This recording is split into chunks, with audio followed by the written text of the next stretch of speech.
statistics on this, Phil. Levitated by the human touch. Here's the pass. Antonio's through. Chance of 4. What a goal! What a brilliant strike by Antonio!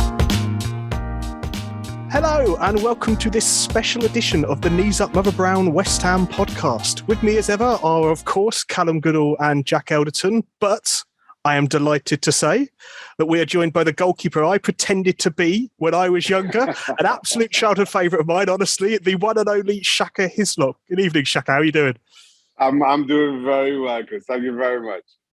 Absolutely delighted to have you here. Obviously, well, for me, a West Ham legend. These two, much younger. They won't remember the first spell. They'll have the second spell, and we will get on to those West Ham days. It's nice to have someone here I can reminisce with rather than the kids I usually have beside me. We did an all-time West Ham XI the other day, and neither of them even picked Joe Cole. And to me, that's a staple of the staple of it with Joey back in the day. And they've never even seen him. Exactly. Oh, I know. Well, yeah, it's a big weekend ahead. Obviously, on football terms, we've got West Ham, Tottenham at the weekend, big rivalry. But we've also got across the country this national demonstration, this march that's been put together alongside the UN's kind of anti-racism day. It's to show racism the red card in London. There's hopefully going to be a big presence of football fans there, Shaka. Yeah, it'd be nice to see football show up in its numbers in support of everything that I believe the game has stood for, well, certainly stood for me, everything that the game has represented, particularly over these last 2 years, where we've had to have so many of these discussions around racism in the sport, around racism in society. And ahead of the UN Day for Elimination of Racial Discrimination, I think it's a good opportunity for football fans to come together in a way that football fans don't normally do. I think fans are entitled to the partisanship of supporting whichever club you want and everything that comes with being a football fan. But at the same time, once that final whistle goes, how we all have to share the same space, how we all have to recognize each other's shared humanity, and I think it's important to show that unity as well. It is important, isn't it? Because obviously tribalism in this country, maybe more than any other, it feels like at times, that tribalism is really, it's important to what we have in the game, and it's got that passion, and it makes those occasions, these rivalries so big. But it's about kind of the end of those 90 minutes, remembering this is a game for everyone. And without those kind of shows of unity and with things like this, it's not always proving to be that, and we need to make sure it is. Absolutely. And you're right. That tribalism that you speak of is part and parcel of the game. It's part and parcel of sport. But I think, and there's any number of incidents you can show whenever there is a bigger issue at play, how quickly people come together. Whenever there's the need for that unity, we find that in us, and we don't recognize those divisions. I think at times football hasn't recognized that need for unity around racism, around racial discrimination, around so many of the inequalities in today's society, because there's still an effort to protect that superiority and white supremacy in many regards. But I think football, we as a community are at our best when we don't recognize and support those issues. And I say this, in football, I've always felt is the perfect vehicle for it. You know, where else can a young man like me sit in a dressing room in England and play alongside players from literally all four corners of the earth? When we win, we go out and we celebrate together. When we lose, we go out to the training ground on a Monday and work to put it right. And that is regardless of race, regardless of religion, regardless of what's our first language. And I think that speaks to the greater calling of our humanity, how we're able to put those differences of culture, of language, aside in an effort to be the best team, in an effort to win football matches. And that speaks to the calling of who we need to be in our communities every single day, regardless of what our neighbor looks like, how we can work together to make our communities, our countries better places. Do you think that football, and I mean this both fans and players in the game, quite understand the power they can have for this kind of change? Do you think they've really embraced that yet, or is actually they don't really understand how powerful they are together? No, they don't. I'll add to that. I think many people don't recognize the power that they have as individuals. And I say that, and I'll use Show Racism the Red Card as an example. We started this campaign on the back of a racist incident that I was victim of. And I just, in speaking to Show Racism Red Card's founder and CEO, I mean, he was working with another organization at the time. Just how can we use that? How can we use that incident, that story, just to go into schools and speak to kids? You recognizing who I was as a footballer in Newcastle at the time, speaking to kids about that experience, about my own experiences growing up in Trinidad and Tobago, of a US education, of sharing dressing rooms, just as I described, and just making a better community. I never thought that we'd be talking about Show Racism the Red Card in the terms that we are today. Some 26 years on, 850,000 kids being through one of our one-day workshops. That was never in our sights. It was just, how can I give back to my community as somebody living in that community, as somebody working in that community, albeit as a footballer. And that speaks to the power of the individual and the power of the game when we come together to look at those messages, to look at those lessons, and how we can learn from them. That was kind of back in 1996. I think I read correctly. It was a £50 check, and suddenly everything kind of changed there. But what do you kind of think of and see as players are getting braver? Well, not so much braver. I suppose it is a level of bravery these days to speak up, put their heads up when football players are targets all the time. Is it helping, I suppose, those influential figures doing this work so often, just even if it's in interviews? It is. The old cliche, if I can change one person, then that work is worthwhile. I think you're right, and it's important to recognize how players have embraced their positions and embraced what's asked of them in today's game.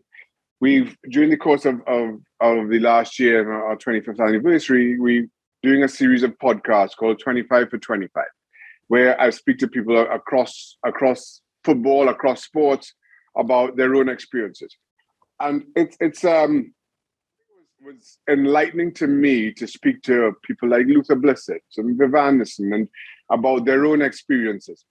And when they were coming through, how it was important for them just to keep playing, despite the racism that they were subject to every single time they stepped onto the field, from both away and home fans. But it was important for them just to step out onto the field and keep performing in an effort to provide that opportunity for the next kid of color coming along. We've moved from that to where we are now, where you have the likes of Raheem Sterling, of Marcus Rashford, who are speaking up as loudly as they are. Single time now.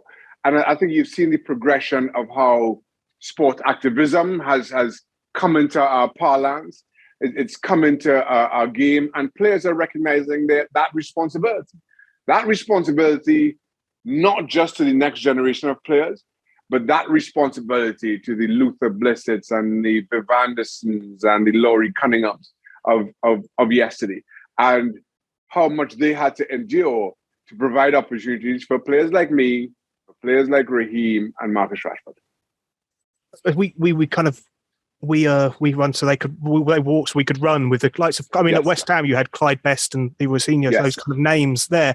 And that's fed into, I guess, now we see the gesture at the start of these games, the Premier League and across the world. And what do you think the importance is of the taking the knee before the game in terms of what is having an effect on society as a whole, I guess? I think it serves a couple of roles, in that it's one way for us to show who we are and what we stand for.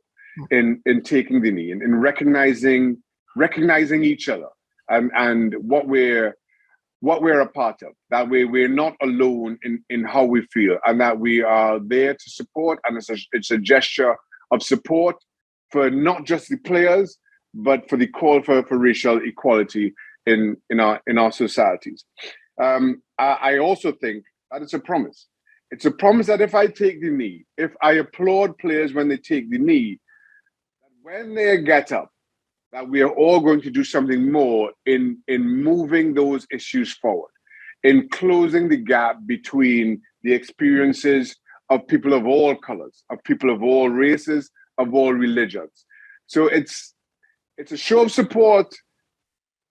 It's also a promise. It's also a vow to stand up and make a difference. Ultimately, that is what is going to be defining around the gesture of taking the knee. Because I understand the concern.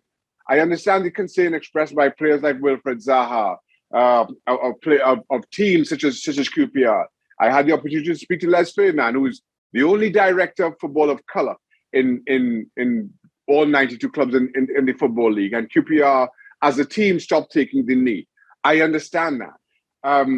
But my counter to them is that the gesture in itself is not what changes.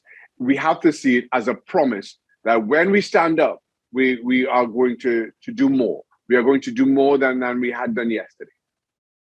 So back kind of long ago, so I'm thinking I think it was Under My Skin, that John Barnes book, which was kind of almost seminal at the time as a work of literary work that kind of went out there and spoke about these issues. But obviously the avenue for racism has changed quite a lot in the way we see it in English football now. Whereas before, the stands were kind of where we got all our reaction. The stands, the fans there were important. Now we have the issues of social media.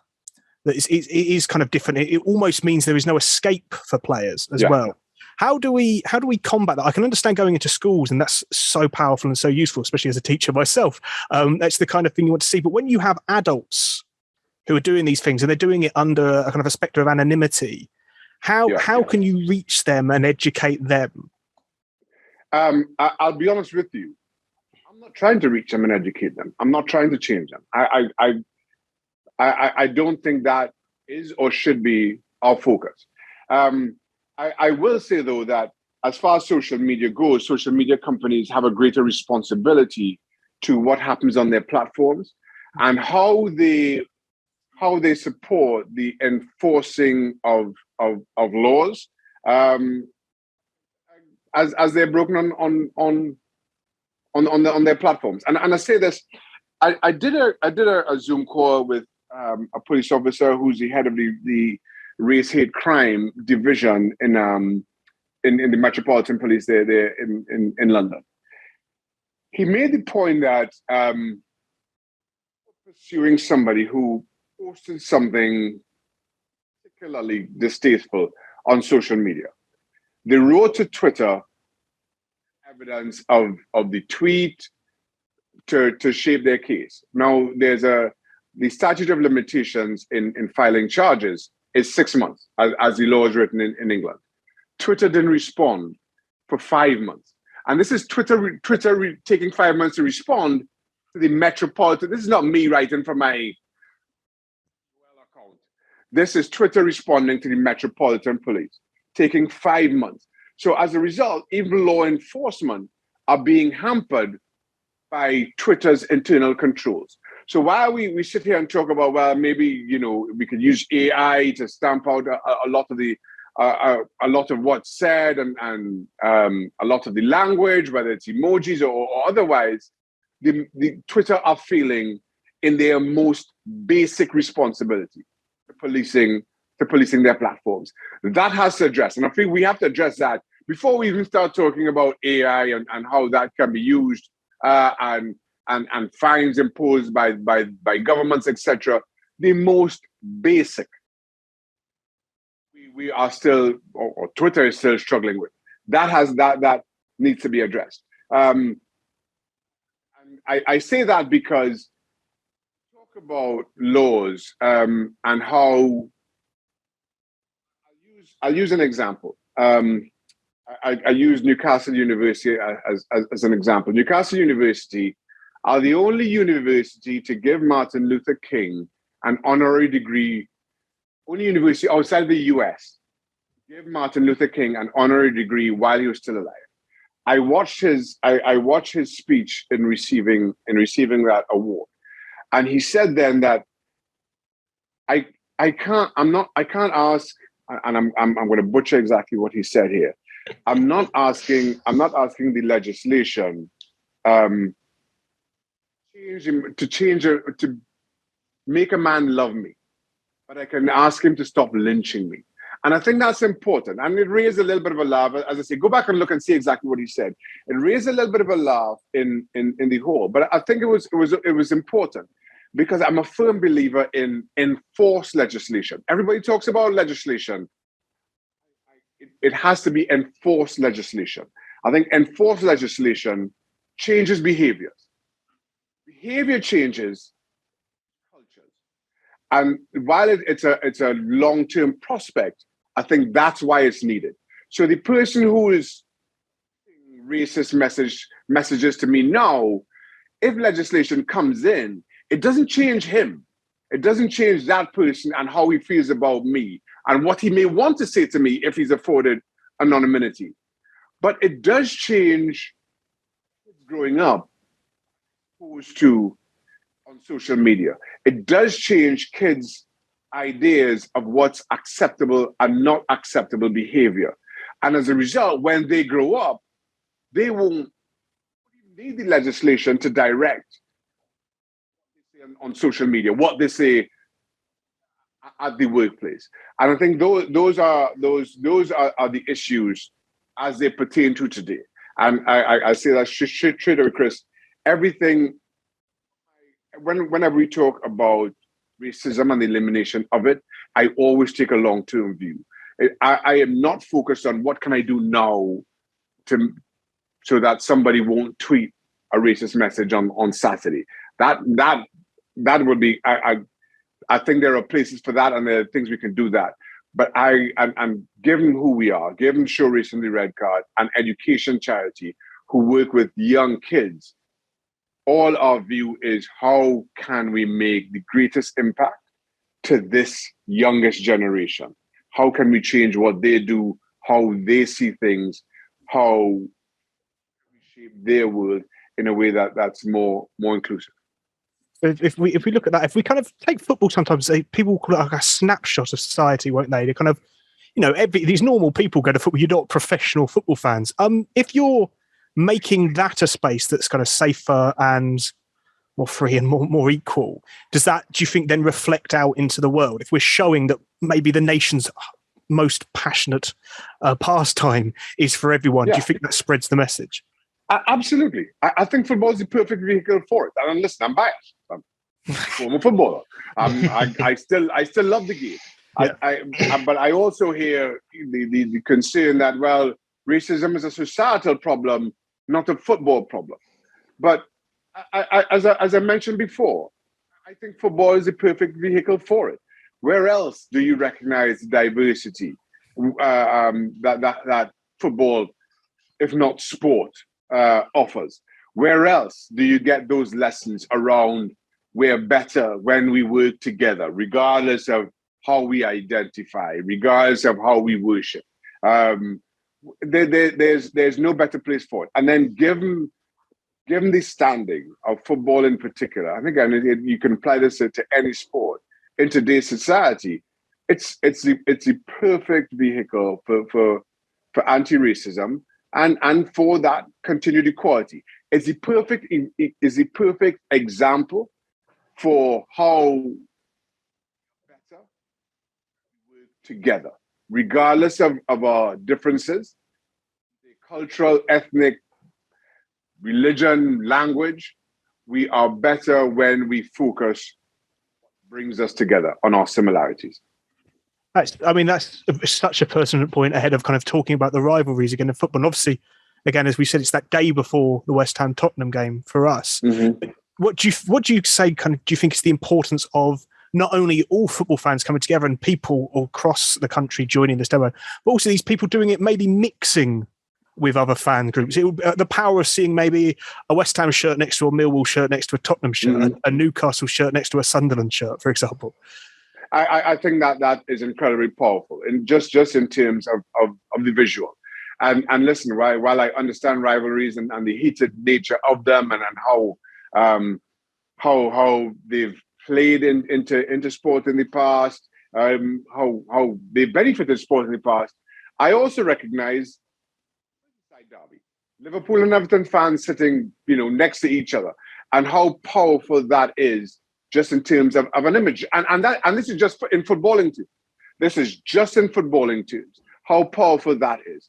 And now we take that imagery, now we take the power of that unity of us hearing different sides, but then standing next to each other outside of the game, and put that into this march that's coming up, into understanding, as I said, the message that sends the young kids of today, of that next generation, that regardless of who we cheer for, we stand next to each, we stand shoulder to shoulder on the serious issues of the day. It doesn't mean that if West Ham win 2-1, West Ham fans don't goad Spurs fans all week long, all year long, till West Ham Spurs meet again. That doesn't change. That doesn't change. But on the serious issues of the day, we stand shoulder to shoulder. Perfect. I mean, I've just realised I've taken the last 20 minutes speaking without letting any of the other two get in. So I'll pass to Jack. So it's not just me here; those two are watching me do as I do.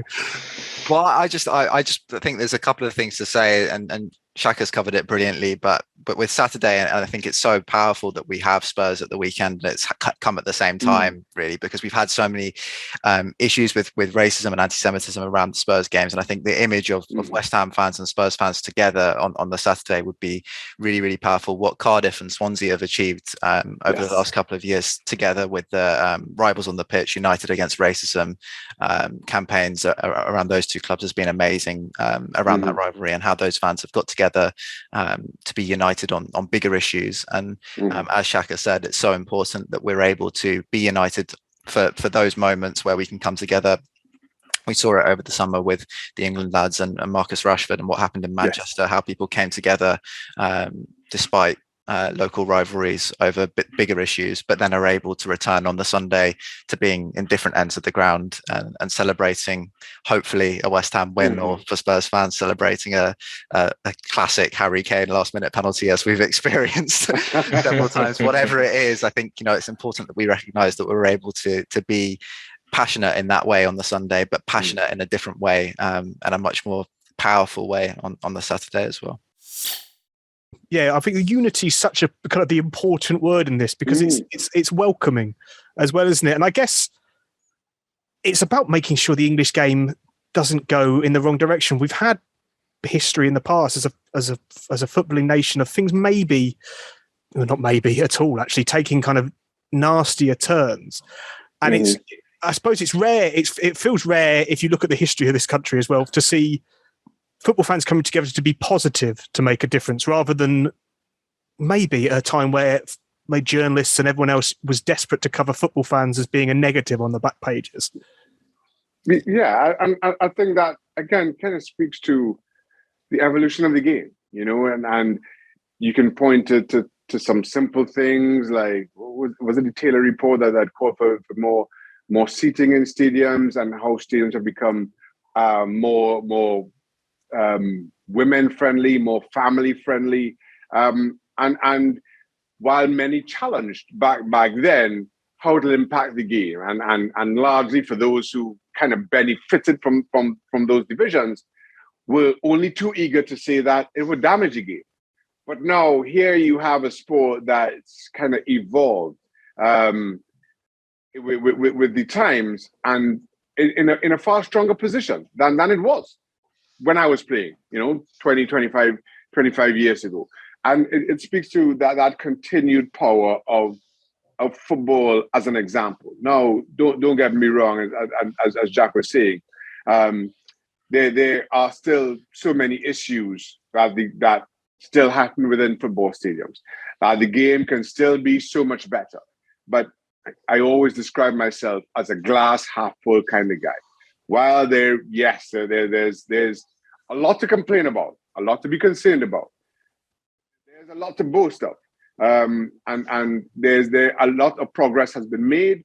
There's still a lot of progress to go. A lot has been made, and that will always be my focus. That will always be what I see. And I think change is one of the more difficult and more scary things to fully embrace. A few people champion it and champion big change and see the big picture of what it can be. But it doesn't change that for the vast majority of us. Change is still a little bit scary. But if you can say to someone, look at how the game has grown in the last 20 years with football just embracing female fans, embracing young kids as fans. Look at where the game is today to where it is 20 years ago. Just imagine if we continue thinking progressively, where we'll be in 20 years' time. And not just where we'll be, but look at the gap England and some of the other nations that haven't taken on some of those more views around football fandom. Look at how the gap continues to grow. So while English football still has its issues, I think it's addressing a small portion of them. They have put measurable distance between themselves and those who haven't. So just imagine for a moment if football took on an even greater responsibility in addressing so many of these societal issues. Yeah, I think for me, sorry, just to jump in, speaking as a West Ham fan, I think that the progress we've made is immense. You know, from what my father experienced, feeling nervous to wear a badge as an anti-racist at a football match going away with West Ham, to me experiencing some of the greatest unity I've felt as a football fan, standing and clapping players taking the knee as an away fan, with fans all around me all joining in and standing and clapping as well. It's a huge amount of progress, and it's a privilege for me to be able to grow up in a time where that kind of progress has happened, and I can feel I can go to the game and there are lots of women around me standing in the standing section and celebrated, and part of the discussion. It's not abnormal now. When I first started going to West Ham as a away fan at about 8 or 9 years old, it was much rarer to see lots of women in the away end at West Ham, and now there's loads of match going away supporting West Ham fans, and that's amazing. Some of the progress we've had over the last 10 years that I've been going to games. So I totally agree with what you're saying, that if you map that kind of progress forward for the next 10-15 years, where will we be then? You're absolutely right, Jack. And I think a lot of people we see you hear these stories of John Barnes and the throwing of the banana and stuff like that, and especially for a younger generation, a younger fan base, it feels like so long ago, and to your point, Jack, of you going to being comfortable going to football games. When my wife and I got married, summer of 1995, I joined Newcastle a few months after we got married. Home games, Newcastle would have a box on for the wives and girlfriends and families. We didn't start a family for a year or so after I joined, but my wife would go to away games. And when she went to away games, she'd be with the Newcastle fans, with the traveling fans. And I was never comfortable with it. I knew of some of the things that were being said to me as a player on the pitch. And I could only imagine my wife being in amongst that and not separated from these people who are shouting racist abuse all game long. But how do I know? How do I, as a young husband, I'm in the first year or two of marriage, say to my wife, I don't want you to go to away games. That she just wants to come and support her husband. And I appreciate, I want her to be there. I wanted to do that. But I am desperately nervous. And until I hear from her, and again, this might put things into a greater perspective for a younger audience, mobile phones were a thing, but they weren't they weren't as prevalent as they are today. So you couldn't get a signal, and calls were expensive, and But until I could hear from my wife, when I was sitting in text messages weren't a thing. If I'm sitting in the dressing room, I have to wait until I'm sitting on the bus. After the post game team talk and everybody shouts, and then you go to the. So it's an hour or two after until I'm on the bus and I can hear from my wife before I feel comfortable in knowing that she's all right. That's the difference. So when we talk about how football has become more embracing of a wider footballing audience, it's very personal to me for a lot of those reasons. So I continue to applaud what the game has become. Cal, I've not given you a chance yet either, so I'll let you fire one on. Yeah, no, to be honest, the one stat that stuck with me throughout is Shaka, when you were talking earlier about Les Ferdinand and his role at QPR, and I just thought, obviously, we've got a lot of idols now on the pitch, players of colour that people have grown up idolising. I know Chris mentioned you earlier. I think for me it was the likes of Marlon Harewood, and then later on Ricardo Vazte and players like that. So and now the new generation obviously looking up to the likes of Sancho and Rashford, like we said. But I just wondered if you think maybe one step for progression that we need to take is behind the scenes as well. I think it's working in a charity myself. I'm very much conscious, especially when recruiting, and the importance of having people that look like you when you walk into a boardroom setting and stuff, just to make people feel comfortable. And I think it's quite staggering to think that in 2022, there is only one black executive in the whole of the Football League, and it extends to managers as well, and general coaching staff. And I just wondered what your thoughts are on that, and what steps, if any, you think could be taken to sort of move us in the right direction. Absolutely, I think that's an absolute must. That we recognise greater diversity in so many other departments within football, and coaching has been a discussion for quite some time. But as you mentioned, and I spoke of Les Ferdinand being the only director of football of colour in all 92 clubs. I think that there's also another dynamic to that. I spoke to Les as part of one of those 25 for 25 podcasts that I've mentioned. And I referenced an interview that Ian Wright did, that he said that Les had to be exceptional for there to be another director of football of color. And I think that kind of, again, speaks to white privilege. And I say that because I don't understand, but I know of the response that white privilege has with a number of people. Les makes the point, and I asked Les about it, if that's how he saw it, and he was frank. Yes, that's exactly how he sees it, because he recognizes that if there's a failure in the other 91 directors of football, if half of them are abject failures, there's no question in his mind that another 45 white men will be given opportunities to be director of football. If Les is director of football, everybody will point to Les as an example, or that failure as an example, and say, well, you see, we can't have these ex-footballers, these ex-black footballers as directors of football. And that's an unfortunate circumstance that we find ourselves in. Les has to somehow embrace, because he recognizes what he represents. So there's that dynamic to it. There's that dynamic to increasing diversity, that even when people are fully qualified, they still have this need to be exceptional. And I don't use exceptional slightly. The calling for Les is not to be good. It's not to be average. Les has to be exceptional for somebody else to be afforded that same opportunity that 91 other white male directors of football are given.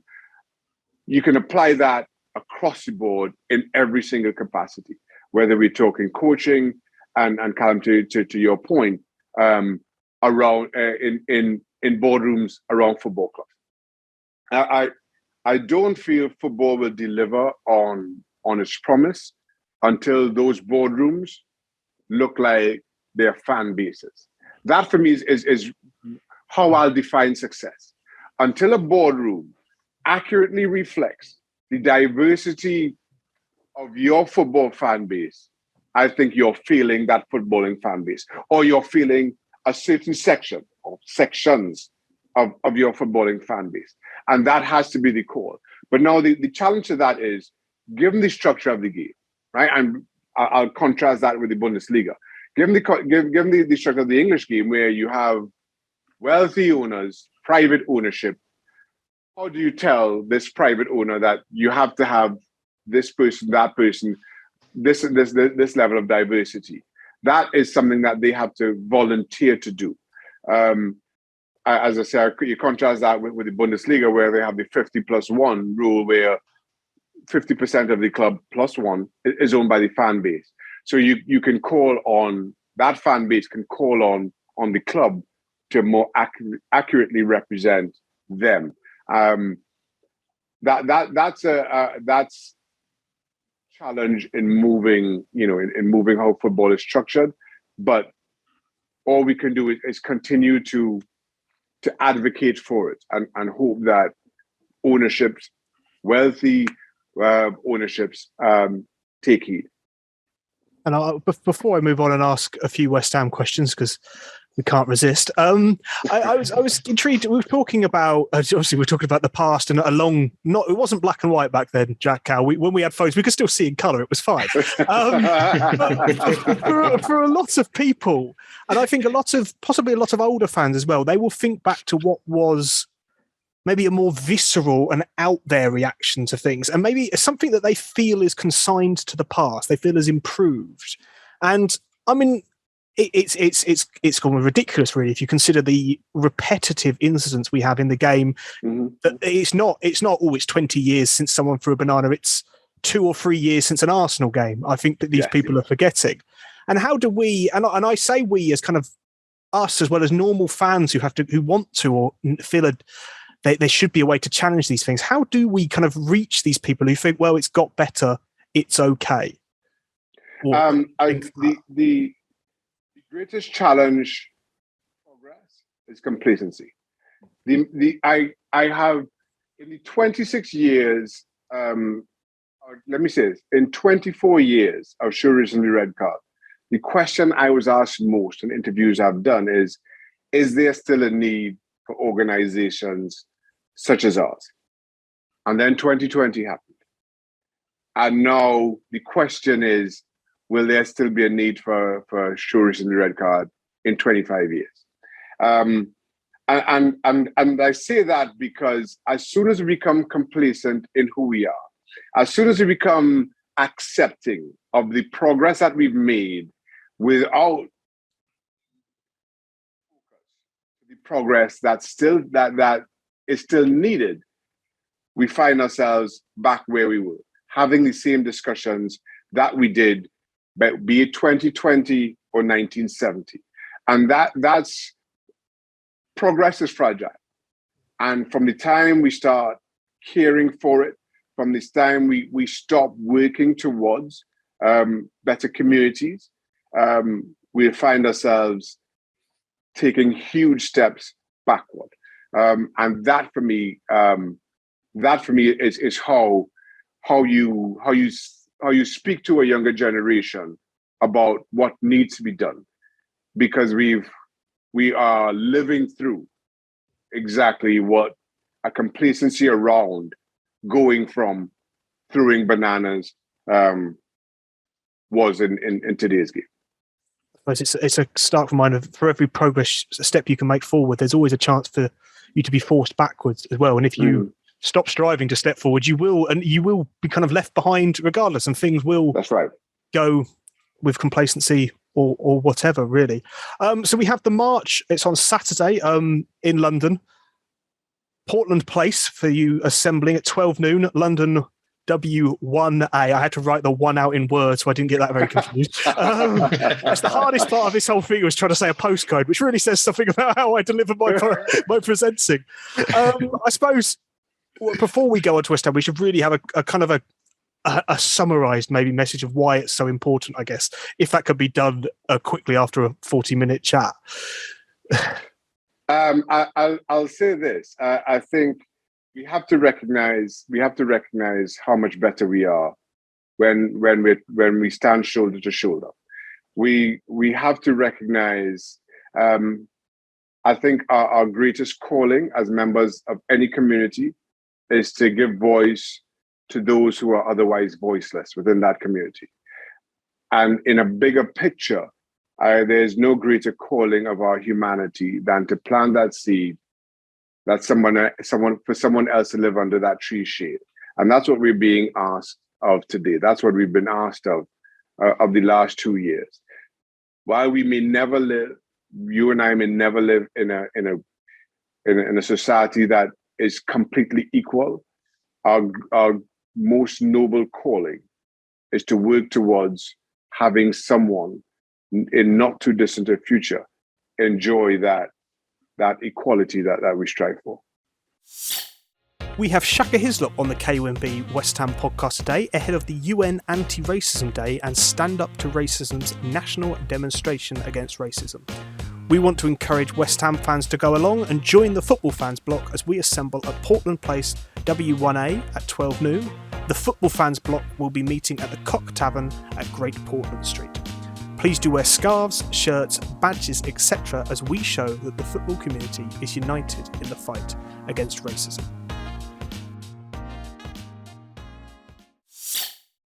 Perfectly poetically and powerfully put, and I won't be able to better it myself, so I won't try. Whilst we've got you, obviously it would be foolish of me not to try and get in some West Ham questions. It's hard not to when you follow a comment. This, I mean, the two younger ones here will know that one of the more painful memories of my life is that FA Cup final and that late goal. And I will get there eventually, but I can't talk about it for too long. It costs me too much money in the end. The more I think about it. Preceded, of course, if I interject, Chris, because the last game of that league season was Spurs and Lasagna game. That was, yes. And I do remember the game. It was a game I was there for in history as well. Yeah, Christ, that's a memory. That's a fun one to bring up, isn't it? I suppose before we kind of go into a bit of history, I mean, how good are West Ham right now, basically? Incredible. I mean, it really is a joy to watch, you know. And listen, I, like all long-suffering West Ham fans, kind of endured the pains of relegation, endured the pains of relegation battles, and now to be living on the other side of those pains. At least now the pains are, will we finish top four? Will we get into the European? That's a pain we can deal with. Yeah. That's a pain we can deal with a whole lot easier. But it's great to be having those discussions. It's great to see West Ham play as well as they are. And I have to say, full credit to David Moyes. And let me see, let me just put it out there on the table. I was one of those that criticized his appointment. The second time of asking, I did. I wish I could sit here and tell you otherwise. That I saw this coming. I knew. I tried to tell you. No, I was critical, and now I take every opportunity I can to apologize to David Moyes, because what we have been treated to over the last couple of seasons has been absolutely fantastic. It's great going into games believing that you're going to win, and I say that in contrast to going into games hoping you're going to win. Now, you may win or lose, we may still lose. Great going into games, just really thinking you're going to win. And again, credit to David Moyes and the job that he continues to do. There's something quite different about leaving a game and you're disappointed you've lost, and then you think, oh, we're sixth. And as years gone past, you'd be desperate to be 16th. So yeah, exactly. You've got to be sixth bottom. You're just hoping to be sixth bottom. Yeah, exactly. I know. Right? And you've certainly, in case of picking your clubs that are real boom and bust up and down, kind of go from tragedy to triumph. Newcastle and West Ham in there together. I mean, it must have aged you. It's not easy. It kept my heart. Let's say it kept my heart racing. So maybe it kept me young in a certain sense as well. Yeah, you're always fit because of the anxiety. I mean, you might remember Shaka, a Hammer of the Year in your first season, if I remember correctly, as well. So That's right. You came with some glory. Yeah, that's right. 98, and we finished 5th that season. Yes, I was Ham of the Year that season, and proudly so. It was that was a good team. That was fun. That was a good team as well. That was a lot of fun. That was a good team. And what I'd say was a quite unique character in Harry Redknapp as well. What's it like working with Harry? But it was a dress room full of unique characters. Yes. So I don't know how that applies.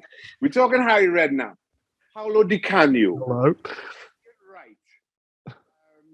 Razor Rudder, Hartson, John Moncur. I mean, the list just kept going on and on. It was so much fun to be a part of. And then, of course, you had upcoming talents, Rio, Frank Lampard. We could call on Joe Cole. It really was an incredible dressing room to be a part of. I suppose that you can predict maybe Paolo when he's in one of his moves, one of his stops. You can see it. I would imagine with Razor and John Moncur, and Moncur especially in my head, they must have been unpredictable as a kindest word, I guess I can think of. Yeah. Well, Monks was predictable in that every time he'd come on, the crowd would go up and just start cheering until he got booked. I've never seen anything like it. Well, me and my dad, as a kid, I'd say, we used to count how long is it going to take for Monks to get booked. Exactly, right? The fans were all excited, like, oh, he's going to get booked. And only when he got booked, then the fans were like, all right, we good now, we good. I mean, it was predictable in that sense. I really enjoyed playing under Razor, and he brought real personality to that dressing room. Him and Ian Wright brought real personality to that dressing room. I think it was Razor who was the first one to bring the boombox, and the pre-game music was Elvis. If we won, Elvis would come on. If we didn't, who knows what we play. But Elvis was our music of choice. I mean, all that was Razor. And then you're right about Paolo Di Canio. I mean, you go from I played we beat Plymouth in a preseason friendly 6-1, and Paolo was throwing bottles in the dressing room after the game. A preseason friendly that we won 6-1, Paolo is throwing an absolute fit after the game. I was also on the field when Paolo didn't get the penalty. Radford insisted that he get substituted. Sat on the half line for about 5 minutes. Harry refused to substitute him, so we running around with 10 players and Paolo just sitting on the field. I mean, honestly, you couldn't make this up. You could not make up West Ham in the late 90s, early 2000s. I know there's been very few like him, isn't it? And I guess when you talk about that 5th place and the high, was it quite a kick in the gut when you see the likes of Rio and Frank Lampard being sold and those kind of academy gems going? Does that take a hit in the changing room? No, you knew it was coming. I think that's a part of the game. A part of the game is that when you're at a club, at a smaller club like West Ham, you have bigger clubs who are going to come looking for those talents. It's a part of the game that if you're not playing well, you're going to be out and you're going to be sold. So all those things, while unsettling, from the outside, that's just kind of part of the game that you accept and deal with as best you can. And you just knew. You knew the likes of Rio and Frank in particular would be moving on. And so we go to the return.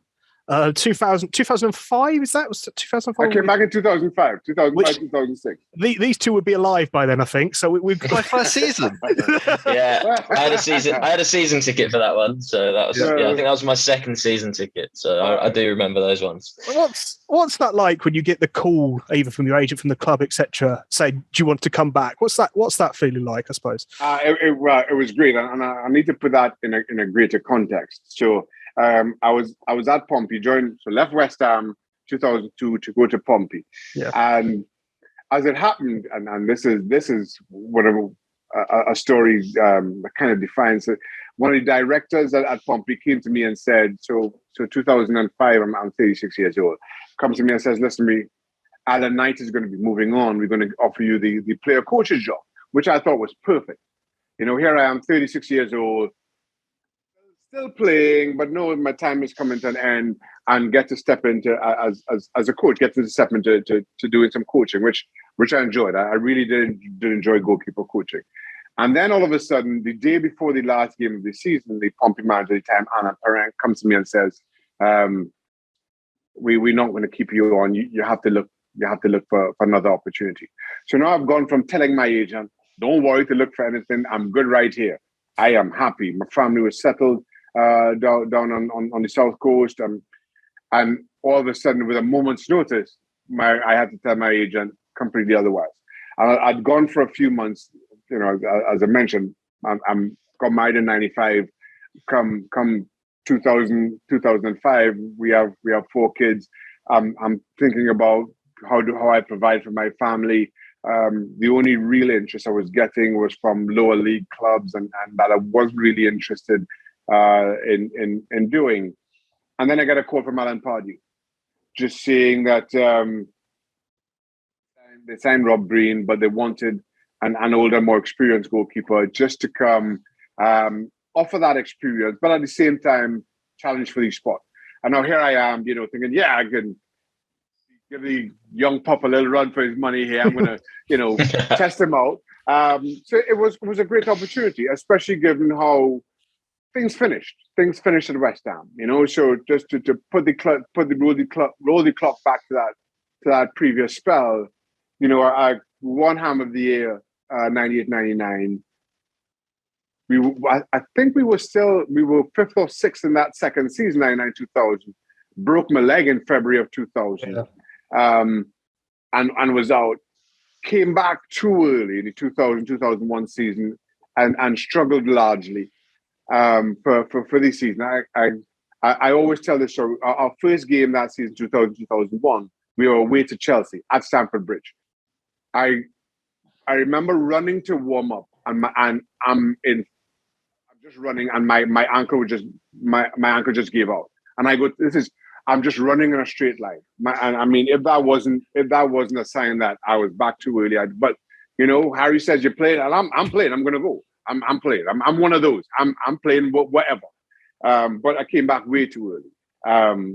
Struggled not just that game. I think we conceded for that game, but struggled all of that season.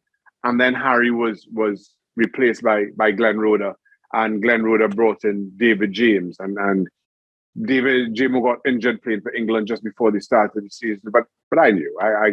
Glenn Roeder told me on the first day of preseason that he was signing David James, and he didn't expect me to play a game this season, given David's record, and because he'd never been injured for Liverpool.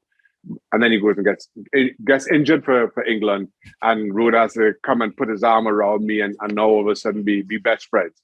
So that, I felt that start as it was, and as much as I'd really enjoyed playing for West Ham, that last season on the road and everything that happened just left a bad taste in my mouth. Yeah, it's probably the only way I can put it. So then Alan Pardew calls in 2005 and asked for me to come back. And I thought this is a great opportunity to at least play in front of these fans and enjoy my football, even though I'm expected to be on the bench, and enjoy my football and enjoy that experience in a way that I didn't in 2001, 2002. And then between Rob and I more played the cup games, the League Cup, and etc. And then Rob got injured early in December, January, somewhere around there. And we went on this incredible FA Cup run. And the old cliche, you can't change a team when it's winning.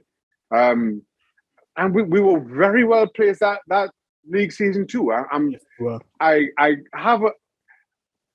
could check your record, but I feel as though we were up around 6th, 7th, probably around 6th for much of that season. The young lads, wasn't it? It's quite a young team with Nigel Reo-Coker and the likes. With Reo-Coker, Hayden Mullins, Marlon Harewood, Anton Ferdinand was in that team. This was a young team, first season back in the Premier League. They just got promoted. I think it was the playoffs, right? They won the playoffs in 2005. And it was a young team, And Pardew stuck with it. So he needed some experience. I came and we went on this incredible FA Cup run.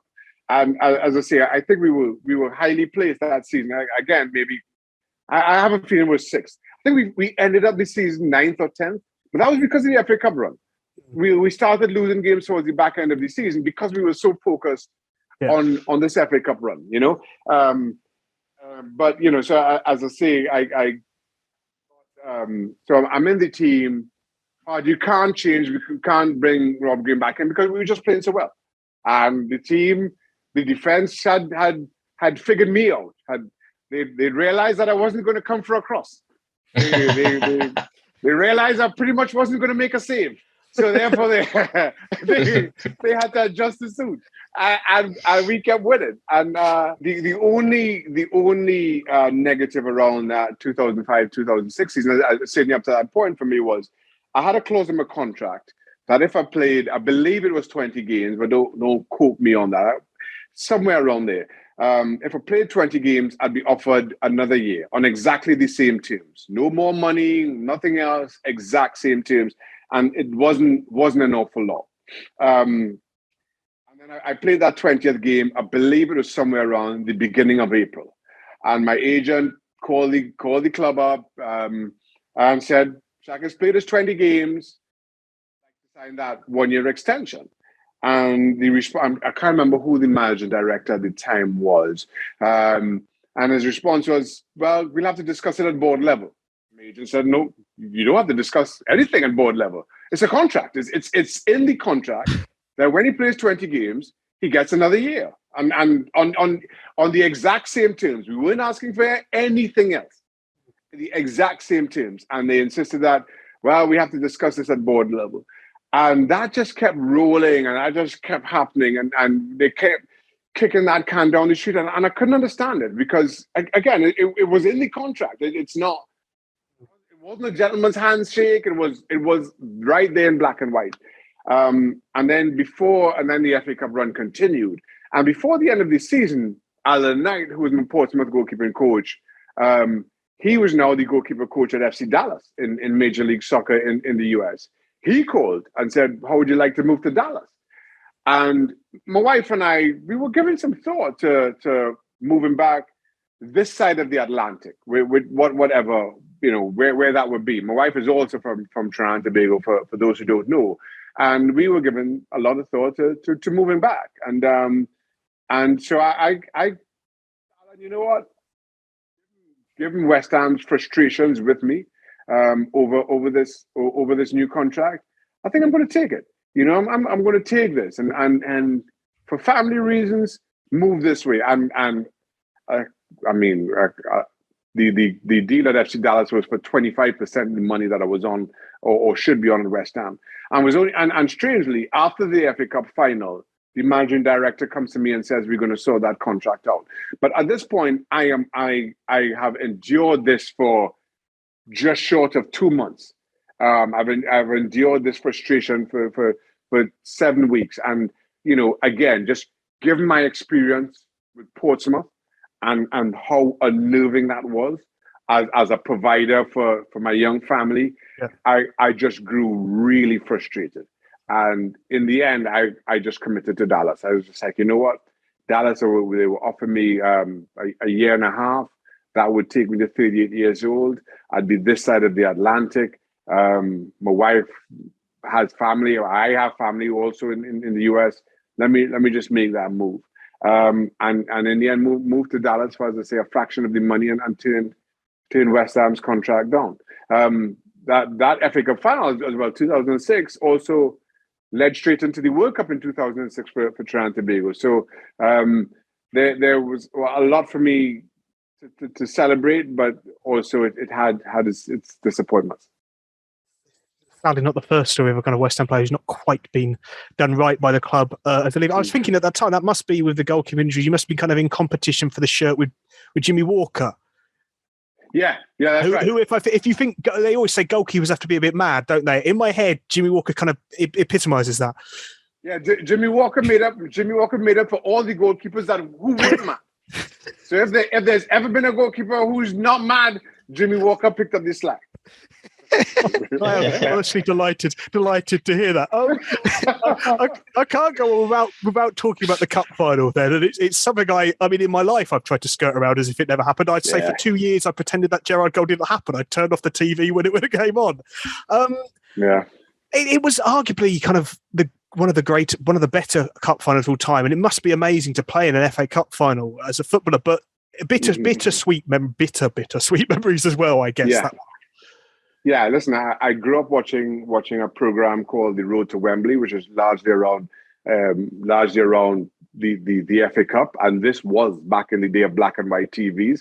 You were mentioning earlier, Chris. So the FA Cup always had a special place for me in my own kind of footballing education. And then the 2006 FA Cup final, which, as it turned out, was my last game in English football, and it started so well. You know, things were going so well against Liverpool, and it just. I remember Cisse scoring just before half time, and then Steven Gerrard equalising, and it was difficult to come the finish, you know. Gerrard scoring in the very last minute to equalise so late on was a really painful pill to swallow, right? For those who may not remember the game, Gerrard went down injured. Honestly, Shaka, I wish I could forget. Yeah, we all did. Steven Gerrard went down injured, and it was Lionel Scaloni, who was on loan, current Argentina manager, who was on loan and playing right back, put the ball out, and you know you don't just put the ball out right there. You know, you kick it way up the field and let it go out way up the field. They took the throw in, they pressed us. We cleared the ball, and it just falls to Steven Gerrard, who was in acres of room, because he was injured. He was on the floor moments earlier, you know, and nobody picked him up. And then we go into injury time. Marlon Harewood gets injured. He was on one leg, wasn't he? He was on one leg. Pep Reina makes a couple of incredible saves, and a rebound falls to Marlon Harewood for what or any other players that tap it. But we'd made 3 substitutes. Marlon Harewood literally could not walk. Oh. And just had to swing a leg at it and didn't make great connection. And that chance went. And I think that just kind of summed up the bad luck that West Ham had that day. And sometimes you just have to say it was written in the cards, you know, that fate would, well, of course, depending on who you supported, that fate would be that cruel to West Ham, or that kind to Liverpool. It was in my memory. He had to lift his own leg with his arms, and I don't think that's physically what happened. But it's that kind of. He was really. It wasn't far off that. It really wasn't far off that. And you know, I'm desperately sorry for Marlon Harewood, because I know how bad it was. I knew how he was in the dressing room, and to maybe a fan seeing it, you're thinking, well, you're a professional footballer, just throw it. I knew how bad he was, and it was heartbreaking for Marlon, because he's also saying to himself, well, if I could have just done this, but he couldn't. And it just the chance went. But I think that in particular was harder for Marlon than it was for anybody else, and my heart to this day breaks for him. It really does. Is that? I mean, it's worth noting you did save a penalty in the penalty shootout, so.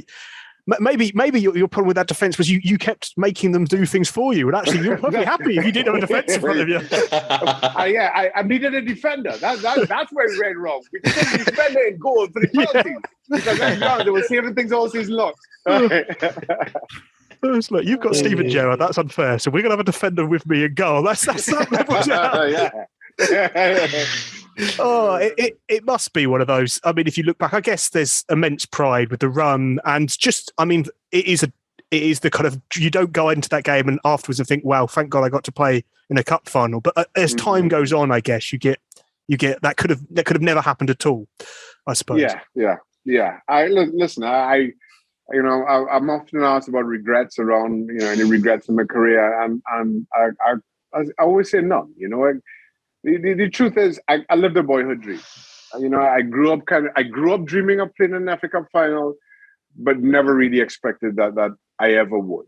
And to have played for as long as I did, to have represented the club that I did, to appear in an FA Cup final, or not, albeit not at Wembley, at Millennium Stadium, it's things that I never ever thought I'd be able to achieve. And so I look back on the experience, despite the disappointments, with an immense sense of pride, an immense sense of accomplishment. Yeah, what a run that was. I mean, I've got to say a huge thank you for coming on to join us, Shaka. Obviously, such important things we were speaking about for 40 minutes that, as much as we love to talk West Ham, there was the important thing, and we have to get the message across. And that's this Saturday in London. London W1A for the postcards. It's the postcode stuck in my head. I know, of all the things to remember. It's just, I'll have that with me for days now. But yes, from all of us here, and I mean personally, on a personal level as well, thank you ever so much for spending the time with us and giving the time to us this evening. Thank you very much. I really enjoyed it. And good luck on the match on Saturday. I can't applaud you all enough. I think it's important that we stand shoulder to shoulder in that match, and then we can go into the stadium and poke fun and jeer at each other. But that's not what the big picture is about. And I'm sure all will go well. Take lasagna. Somebody walk it. Take it both days, just in case we start off on Saturday, we might catch them out again. I'm sure that's what they'll say regardless. Yes, so I mean that's all we've got time for here from us, and thank you and good night. Right, so we're here in the offices of a Late Late Show with the host of a Late Late Show, James Corden. Hi. Big West Ham fan. Yes. And big knees up Mother Brown man. Yeah. Yeah, I'm regularly on the general discussion page. There's always someone who's got some information, so I love it. Yeah, it's great. Yes, it's excitement surrounded by imminent disappointment. That's what it mostly is. Get on the forum at kumb.com.